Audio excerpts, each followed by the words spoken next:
এরকম কালশিটে পড়লো কি করে? ছি, রিডিকুলাস।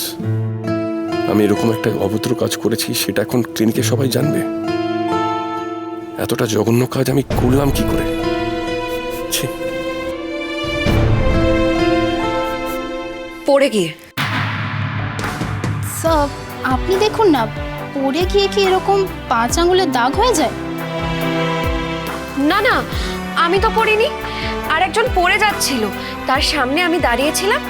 কি আর করবে বলুন, সে আমার হাতটা ধরে প্রাণপণে একেবারে সামলে নিয়েছে। এটা তারই দাগ।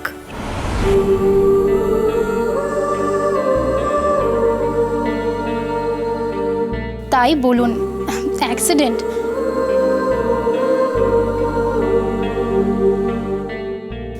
সবসময় কিছু না কিছু ঘটাচ্ছে।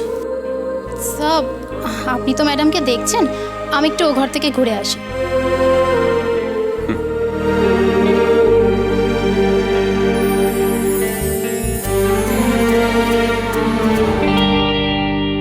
থ্যাঙ্কস। কেন? বলবো না, ভেবে দেখো কেন। তুমি ঠিকই বলেছ, পড়ে গেছি আমি, পতন হয়েছে আমার, অধঃপতন, আর সেটা নিজের কাছে নিজেরই। না হলে আমি এইভাবে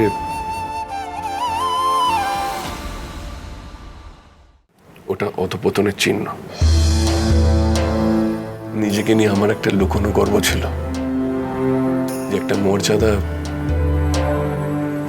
সীমা আমি কোনোদিন ভায়োলেট করব না। আমি দুঃস্বপ্নে কোনোদিন ভাবতে পারিনি যে আমার জন্য একটা মেয়ের গায়ে কালশিটে পড়তে পারে। আমি আর নিজের দিকে আর তাকাতে পারছি না, জাস্ট পারছি না। ছোট মালিক, আপনি এত কষ্ট পাবেন না। যা ঘটেছে সেটাতে তো আপনি ইচ্ছে করে না করলেও দোষটা আমার, ওটাই আমার। আসলে যা ঘটেছে আর ঘটবে না, আর আমি কখনো ঘটতে দেব না।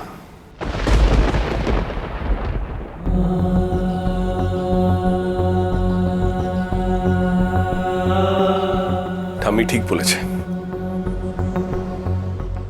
কথায় কিছু হবে না। আইন মেনে আমাদের বিয়েটা ভাঙতে হবে, আমাদের বিয়েটা ভাঙতে হবে, আমাদের বিয়েটা। তোমার আর আমার সম্পর্ক ভাঙতে হবে চিনি। এক ছাদের নিচে আমাদের থাকা চলবে না। চিনি সোম থেকে রবি প্রতিদিন রাত 10:30টায় স্টার জলসায় ও ডিজনি প্লাস হটস্টারে।